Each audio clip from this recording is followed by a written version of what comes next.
আর তাদের সামনে যখন ওই কোটি কোটি বছর ধরে যে পানি ফুটানো হয়েছে, ওই ফুটন্ত গরম পানি যখন জাহান্নামীদের সামনে রাখা হবে, তখন জাহান্নামীরা ওই ফুটন্ত গরম পানি ওই রকম ভাবে পান করতে শুরু করে দিবে, যেমনি ভাবে একটা পিপাসার্ত উটের সামনে যদি এক সপ্তাহ পরে কিছু ঠান্ডা পানি রাখা হয়, তাহলে ওই পিপাসার্ত উটটা এক সপ্তাহ পরে ঠান্ডা পানি পাওয়ার সঙ্গে সঙ্গে যেমনি ভাবে পান করতে শুরু করে দেয়, ঠিক তেমনি ভাবে জাহান্নামীদের সামনে যখন ওই ফুটন্ত গরম পানি রাখা হবে, ওই ফুটন্ত গরম পানি জাহান্নামী মানুষেরা তখন ওই পিপাসার্ত উটের মতন পান করতে শুরু করে দিবে। এর কারণটা হলো ওই জাহান্নামের মধ্যে তারা তো সেখানে কোনো সুপেয় পানি পাবে না, সেখানে কোনো ঠান্ডা পানি পাবে না। এই জন্য যখন তাদের সামনে ফুটন্ত গরম পানি রাখা হবে, তারা পাগলের মতোই ফুটন্ত গরম পানি তখন পান করতে শুরু করে দিবে। চিৎকার করে বলুন না নাউযুবিল্লাহ। এই সম্পর্কে আল্লাহ পাক রব্বুল আলামিন পবিত্র কোরআনের 30 নং পারার সূরা নাবার প্রথম পৃষ্ঠার মধ্যে আবার বলতেছেন, আল্লাহ পাক রব্বুল আলামিন বলতেছেন, লা ইয়াযুকুনা ফিহা বারদাও ওয়ালা শারাবা। লা ইয়াযুকুনা মানে জাহান্নামীদেরকে পান করতে দেওয়া হবে না, জাহান্নামীদেরকে আস্বাদন করতে দেওয়া হবে না। ফিহা মানে তার মধ্যে, অর্থাৎ জাহান্নামের মধ্যে। বারদান মানে কোনো ঠান্ডা পানি, ওয়ালা শারাবা এবং সেখানে জাহান্নামীদেরকে কোনো শরবত পান করতে দেওয়া হবে না। তাহলে জাহান্নামীদেরকে সেখানে কি এমন পানি পান করতে দেওয়া হবে, কি পান করতে দেওয়া হবে? আল্লাহ পাক রব্বুল আলামিন সেই কথাটিও এর পরের আয়াতের মধ্যেও বলতেছেন। আল্লাহ তাআলা বলতেছেন, ইল্লা হামিমাও ওয়া গাসসাকা। জাহান্নামীদেরকে ফুটন্ত গরম পানি এবং পুষ তখন পান করতে দেওয়া হবে। চিৎকার করে বলুন না নাউযুবিল্লাহ। ওই ফুটন্ত গরম পানি এবং পুষ জাহান্নামীদের পেটের মধ্যে যখনই প্রবেশ করবে, সঙ্গে সঙ্গে পেটের মধ্যে নাড়ি ভুড়ি যা কিছু থাকবে সব কিছু তখন তাদের পিছনের লজ্জায় স্থান দিয়ে বাহির হয়ে যাবে। চিৎকার করে বলুন না নাউযুবিল্লাহ। আমরা সকলে একটু জিকির করি, লা ইলাহা ইল্লাল্লাহ।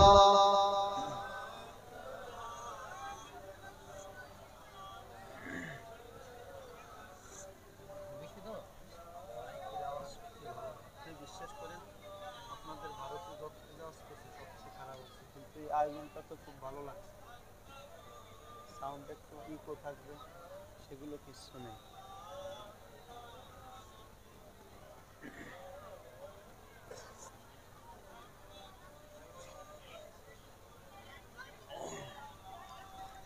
লা ইলাহা ইল্লাল্লাহু মুহাম্মাদুর রাসূলুল্লাহ সাল্লাল্লাহু আলাইহি ওয়াসাল্লাম। এরপরে জাহান্নামীদের এই ভয়াবহ শাস্তি যখন জাহান্নামের কিছু ফেরেশতারা দেখতে পাবে, তখন ওই সমস্ত ফেরেশতারা পর্যন্ত জাহান্নামীদের কাছে জিজ্ঞাসা করবেন, কুল্লামা উলকিয়া ফিহা ফাউজুন সাআলাহুম খাজানাতুহা আলাম ইয়াতিকুম নাযীর। ও জাহান্নামীরা, তোমরা যখন দুনিয়ার মধ্যে অবস্থান করতেছিলে, ওই সময় কি তোমাদের কাছে কোনো ভীতি প্রদর্শনকারী কি গিয়েছিল না? তোমাদের কাছে কি কোনো সতর্ককারী গিয়েছিল না? তোমাদের কাছে গিয়ে কি তারা তোমাদেরকে জাহান্নাম সম্পর্কে সতর্ক করেছিল না? জাহান্নামীরা তখন জাহান্নামের নিযুক্ত ফেরেশতাদের এই কথার উত্তরে তখন বলবেন, ক্বালু বালা ক্বাদ জাআনা নাযীর। হ্যাঁ, আমাদের নিকটে ভীতি প্রদর্শনকারী এসেছিল, আমাদের নিকটে সতর্ককারী এসেছিল, আমাদের নিকটে আলেমগণ এসে আমাদেরকে জাহান্নাম সম্পর্কে সতর্ক করেছিল। কিন্তু আমরা আলেমদের কথাগুলো এক কান দিয়ে শুনেছিলাম, আরেক কান দিয়ে বাহির করে দিয়েছিলাম। যেমনি ভাবে এই মুহূর্তে আমি আপনাদের সামনে জাহান্নাম সম্পর্কে যতই আলোচনা করতেছি না কেন, এরপরেও কিছু কিছু মানুষ কিন্তু 5 ওয়াক্ত নামাজের পরেও আদায় করবে না, ঠিক কিনা?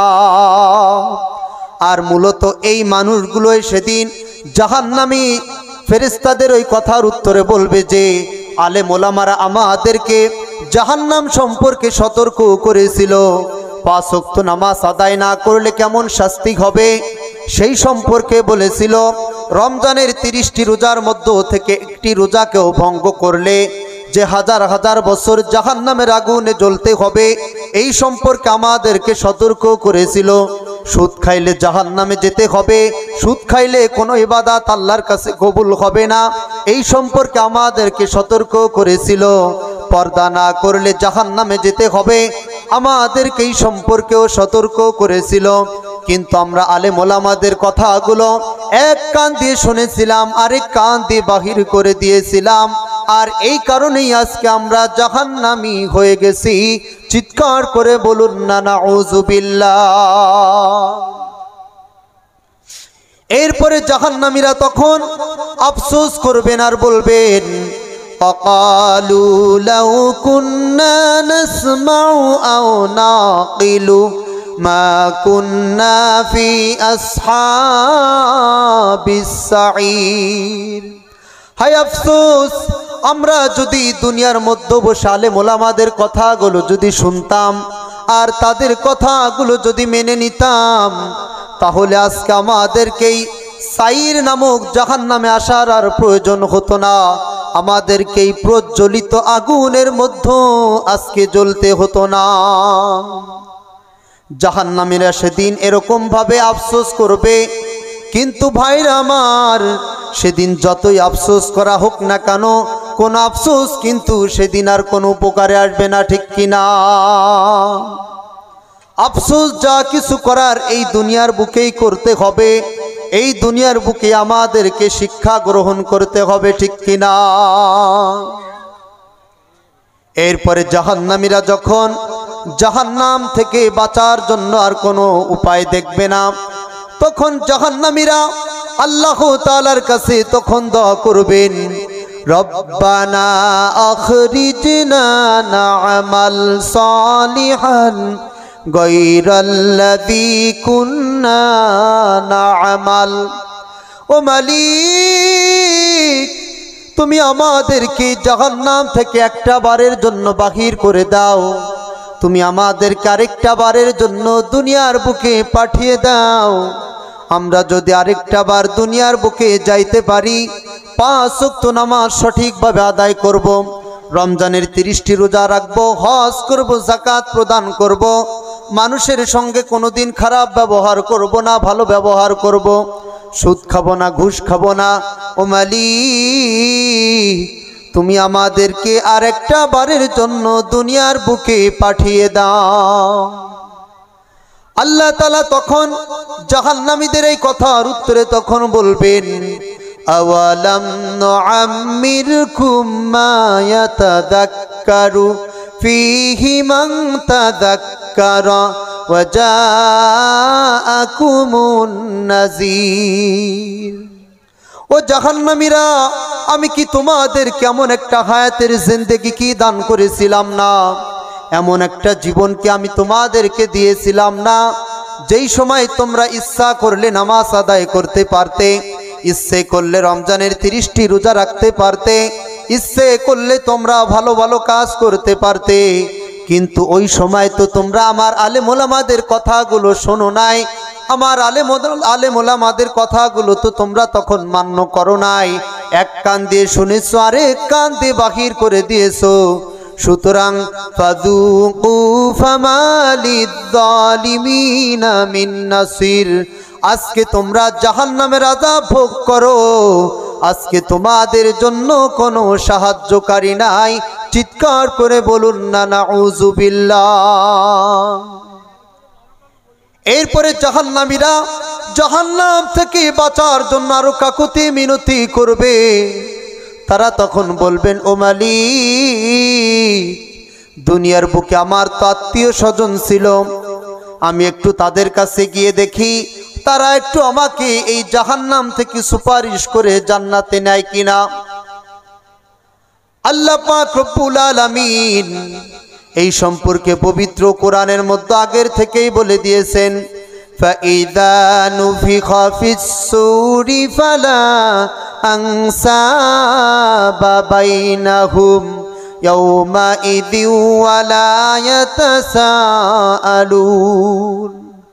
হযরত ইসরাফিল আলাইহিস সালাতু ওয়াস সালাম যখন সিংহার মধ্যে প্রথম ফুৎকার মারবেন, প্রথম ফুৎকার মারার সঙ্গে সঙ্গে পৃথিবীর সমস্ত মানুষদের মধ্য থেকে যে রক্তের যে বন্ধন, এই বন্ধনকে তখন ছিন্ন করে দেওয়া হবে। অর্থাৎ আপনার আপন ভাই সেদিন আপনাকে চিনবে না, আপনার মা বাবা পর্যন্ত আপনাকে সেদিন চিনবে না। এই সম্পর্কে আল্লাহ পাক রব্বুল আলামিন পবিত্র কোরআনের 29 নং পারার মধ্যে বলতেছেন, আল্লাহ পাক রব্বুল আলামিন বলতেছেন, ইয়াউমা ইয়াফিরুল মারউ মিন আখিহি ওয়া উম্মিহি ওয়া আবিহি ওয়া সাহিবাতিহি ওয়া বানি। সেদিন আপনার আপন ভাই আপনার থেকে পালিয়ে যাবে, ওয়া উম্মিহি, আপনার আপন মা সেদিন আপনার থেকে পালিয়ে যাবে। একটাবার চিন্তা করে দেখুন, কোনো ব্যক্তিকে যদি বলা হয় যে তোমার ছোট ভাইয়ের জীবনটা হয়তো দিতে হবে, আর তা না হলে তোমার জীবন দিতে হবে, যে কোনো একটি দিতে হবে, পৃথিবীর প্রত্যেকটা ভাই তখন বলবে যে আমার জীবন তুমি নিয়ে নাও, কিন্তু আমার ভাইয়ের জীবন নেওয়া যাবে না। এরকম কথা বলবে কি বলবে না বলেন? অবশ্যই বলবে, তবে অল্প কিছু লোক ব্যতীত।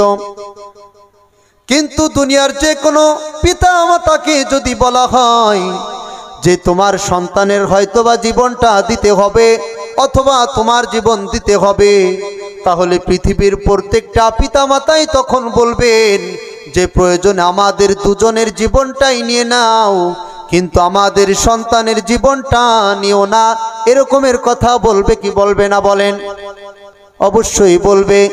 কিন্তু ওই দিনটা এমন ভয়ানক হবে, এমন ভয়ানক হবে যে আপনার আপন মা সেদিন আপনার থেকে পালিয়ে যাবে, আপনার পিতা সেদিন আপনার থেকে পালিয়ে যাবে। ওয়াসাহিবাতিহি, যেই স্ত্রীর জন্য সারাদিন কত কষ্ট করতেছেন, যেই স্ত্রীর জন্য পাগল হয়ে আপনি আপনার পিতা মাতাকে পর্যন্ত ভুলে যাইতেছেন, এই স্ত্রী পর্যন্ত সেদিন আপনাকে দেখে পালিয়ে যাবে, আপনার সন্তানেরাও সেদিন আপনার থেকে পালিয়ে যাবে। একটাবার চিন্তা করে দেখুন, তাহলে ওই জাহান্নাম কতটা বেশি ভয়ানক হবে, ঠিক কিনা? অন্য এক আয়াতের মধ্যে আল্লাহ পাক রব্বুল আলামিন বলেছেন যে পৃথিবীর প্রত্যেকটা মানুষ সেদিন, অর্থাৎ প্রত্যেকটা জাহান্নামীরা তখন আল্লাহ তাআলার কাছে কাকুতি মিনতি করবেন। ইয়াওয়াদ্দুল মুজরিমু লাউ ইয়াফতাদি মিন আযাবি ইয়াউমিইযিম বিবানি। অপরাধীরা সেদিন আল্লাহ তাআলার কাছে কাকুতি মিনতি করবেন, ও মালিক, তুমি প্রয়োজনে আমার যত সন্তান ছিল দুনিয়ার বুকে, আমার সমস্ত ছেলে মেয়েদেরকে প্রয়োজনে তুমি জাহান্নামে দিয়ে দাও, আর তাদের বিনিময়ে একটু তুমি আমাকে জাহান্নাম থেকে মুক্তি দিয়ে দাও। এই কথাটা কতটা ভয়ানক একটাবার চিন্তা করে দেখুন, যে পিতামাতা তার সন্তানদের কথা বলবে যে প্রয়োজনে আমার সন্তানদেরকে জাহান্নামে দিয়ে দাও, আর তাদের বিনিময়ে একটু আমাকে তুমি জাহান্নাম থেকে মুক্তি দিয়ে দাও। কিন্তু ভাইরা আমার, তখন জাহান্নামীরা যতই কাকুতি মিনতি করুক না কেন, জাহান্নামীদের কোনো কাকুতি মিনতি তখন কবুল করা হবে না, ঠিক কিনা? এরপরে তখন জাহান্নামী মানুষদের সঙ্গে জান্নাতি লোকদের সঙ্গে তখন দেখা হয়ে যাবে, সাক্ষাৎ হয়ে যাবে। জাহান্নামী লোকেরা তখন জান্নাতি লোকদেরকে তখন বলবেন, ও জান্নাতি ভাইরা, আল্লাহ পাক রব্বুল আলামিন তোমাদেরকে জান্নাতের মধ্যে কত সুন্দর সুন্দর নেয়ামত দান করেছেন, কত সুন্দর সুপেয় পানি দান করেছেন। তোমরা একটু ওইখান থেকে একটু খাবার আমাদের দিকে নিক্ষেপ করো, আমাদের দিকে একটু জান্নাত থেকে পানি নিক্ষেপ করো, ওগুলো খেয়ে আমরা বেঁচে থাকি।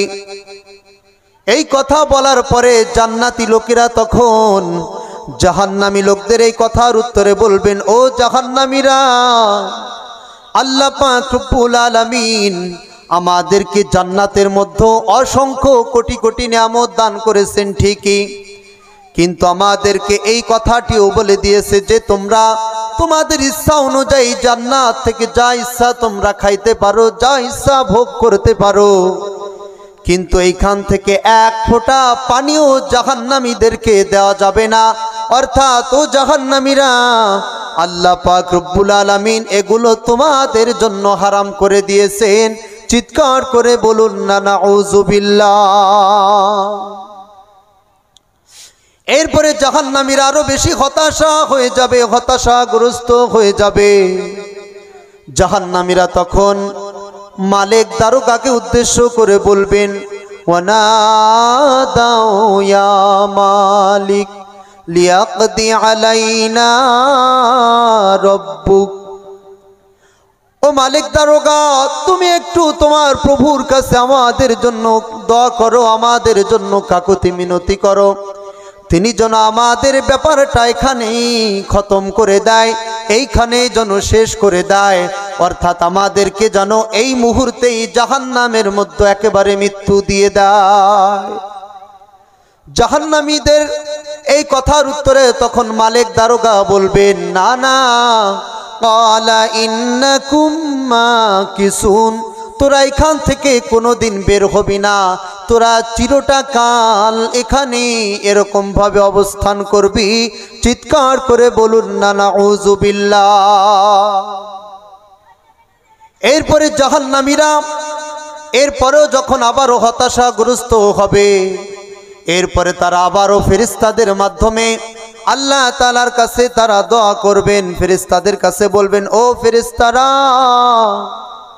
তোমরা একটু আল্লাহ তাআলার কাছে আমাদের জন্য কাকুতি মিনতি করো, আল্লাহ পাক রব্বুল আলামিন যেন অন্তত মাত্র একটা দিনের শাস্তি আমাদের জন্য হালকা করে দেয়। একটাবার চিন্তা করে দেখুন, কোটি কোটি বছর